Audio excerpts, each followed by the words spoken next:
Hello, and welcome to the first episode of our Moms for Liberty Hamilton County, Tennessee podcast. I'm your host, Tanya, and I'm here with Rebecca, and we are here for the kids. Rebecca and I have been talking about doing a podcast for months because we recognize the need for an alternative source of information for parents in our community. Our local news media has not done an effective job at reporting the truth about what is going on at the local level in our schools and with our tax dollars. So we are excited to get this thing going.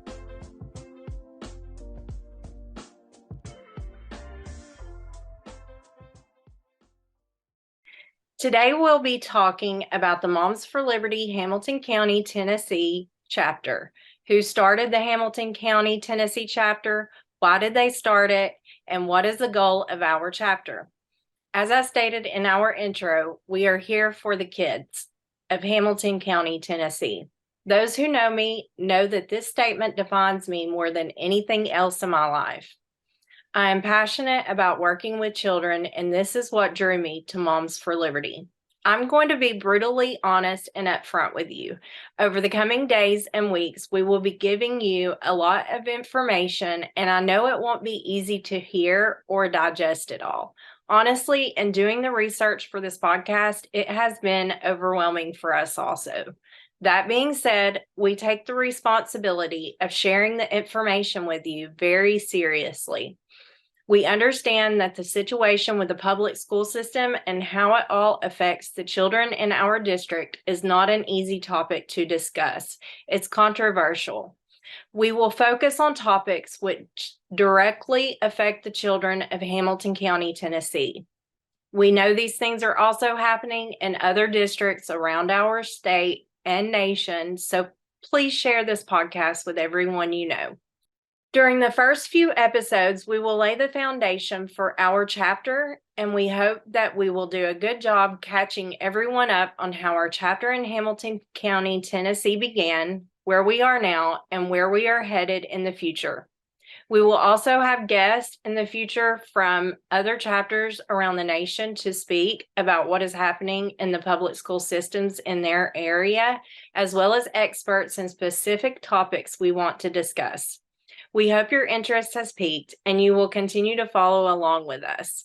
I'm excited about starting this podcast because we get the opportunity to tell you our story, unfiltered and real, so you can come to know your own conclusions. We hope you will follow us on this journey, and please feel free to let us know what subjects you want to hear about in the future.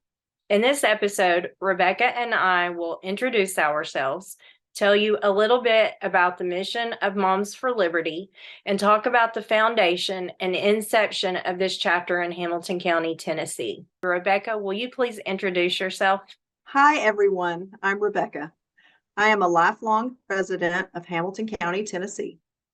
I take my civic responsibility very seriously, and my main passion is figuring out what in the world has gone wrong with our local public school system here in Hamilton County. Back in August of 2021, I attended a local school board meeting here in town. This was the meeting where our local Moms for Liberty chapter was speaking to the board about books, mainly books that are in our county's school libraries that have content that is too mature for young readers. What piqued my interest was a parent who spoke about the 4th grade English curriculum. She read directly from a lesson plan that includes teacher prompts that direct educators to teach children that our Declaration of Independence is a racist document. 2 years later, I am 100% convinced that America's public school system's primary focus is no longer reading, writing, and arithmetic. Tanya and I believe that we have a responsibility as American citizens to bring the truth about what is happening to the public. The vast majority of people in our county are not happy with what is going on with our local government, and the schools are not a left versus right issue. Most county taxpayers are neither extreme left or extreme right. They have common sense, they see what is happening right in front of their eyes, and none of us are in agreement with what is happening in our country. Rebecca, thank you for introducing yourself. You do spend a lot of time at the school board meetings, and I'm so thankful for all the work that you do for us. A little bit about myself. I have lived in Hamilton County, Tennessee my entire life, as have my parents. I grew up in Soddy Daisy and graduated from the public high school there in 1998. My son graduated from Soddy Daisy High School in 2020. That year, there was no prom, no senior night, and graduation was in the sweltering heat of a Southeast Tennessee summer outside in a football stadium with everyone wearing masks because of COVID. Needless to say, we were miserable, and I had a lot of apprehension about what was happening in the public school system. I'm a former teacher, and at that time, I was still employed by the school system. My journey as a teacher began when I went back to college to finish my bachelor's degree in multidisciplinary studies for education while my son was in elementary school. I have endorsements for kindergarten through 8th grade, and I also added an endorsement for Algebra 1. I taught in the local public school system for 9 years and then resigned in 2022. All I ever wanted to do was teach. The first year I started teaching, I noticed, though, that there was a huge difference in the teacher-learner environment from when I was a student in grade school to when I began teaching in 2014. Many things did not feel right. Through the years, I struggled to accept this new teaching style that I was taught in college and in professional development through the Hamilton County School District. This teaching style, called the dialogical model, puts the responsibility on the student completely to come to know their own understanding. This is part of critical theory. It is critical pedagogy, which is a teaching style. This greatly diminishes the teacher's ability to instruct students with the skills they need to be successful. This is one reason why you see the decline in math and reading scores. Teachers are taught to let the students struggle, and administration pressured me when I didn't let my students struggle enough. I know how to teach math and reading. It was a huge disappointment to be forced by administration to watch students who needed assistance. I was told to let them find their own answer. I also had a student who identified as a furry, and I was told to let that student do whatever he wanted and pass him on. I was told not to give any student a grade lower than 59.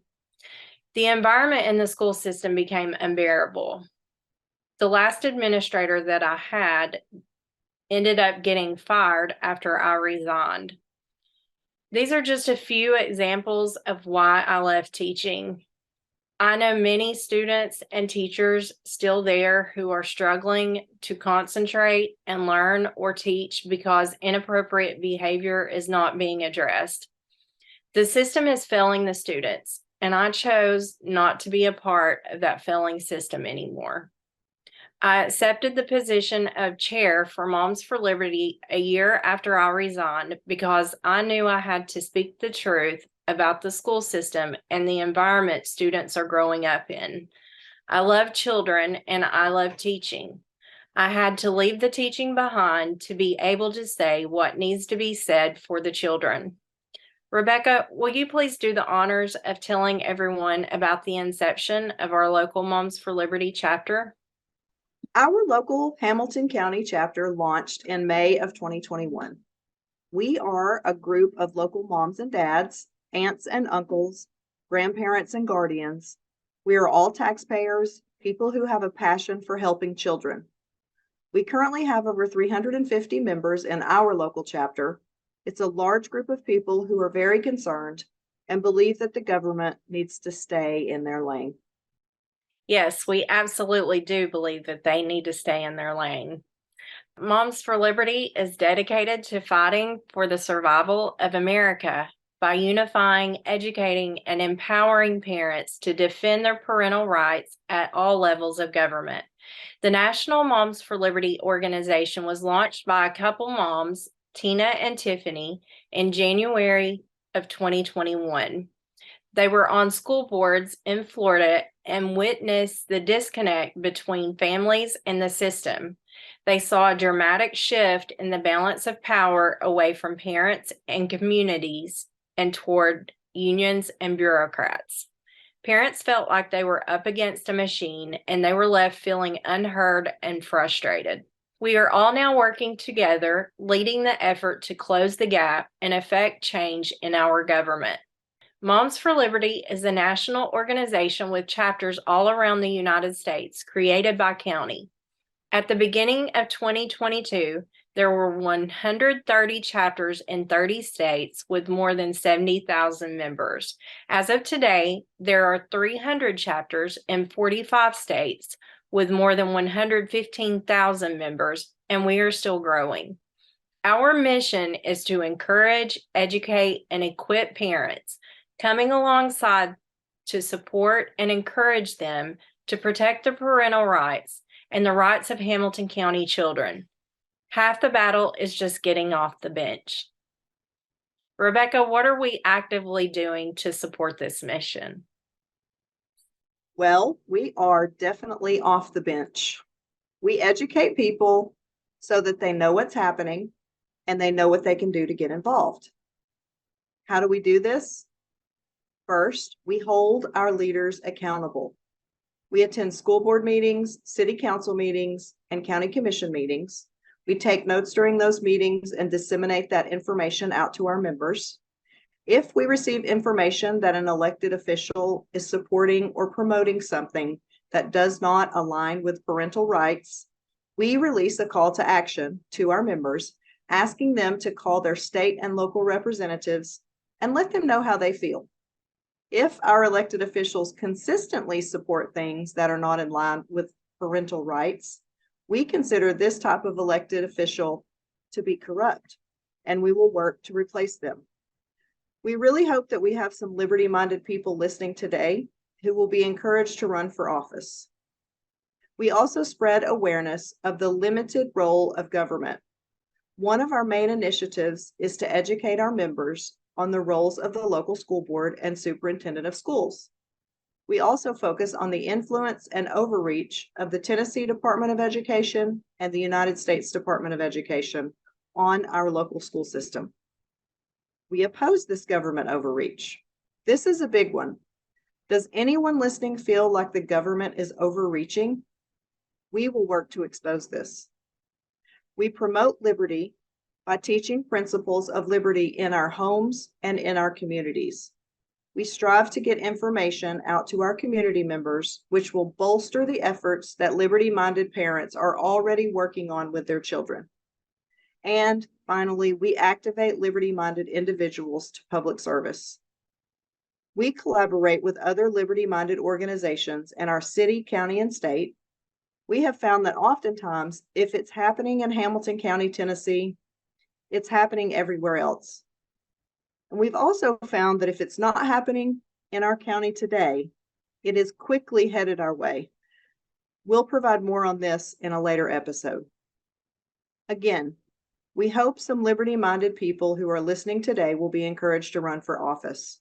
Please let us know if you're interested, and we can connect you with people and resources that will help you in your endeavors. Thank you, Rebecca, for explaining what Moms for Liberty does in the community. We do a lot of work, and I'm thankful for doing this podcast with you so we can get this information out to the public. Also, thank you for that call to action for public service. We have 6 school board seats coming open in 2024, and we hope that you will be encouraged to run for one of those seats. We are so excited to be picking up where the first board left off. Before we sign off, I want to tell you a little bit about our founding board members. They are incredible, joyful warriors.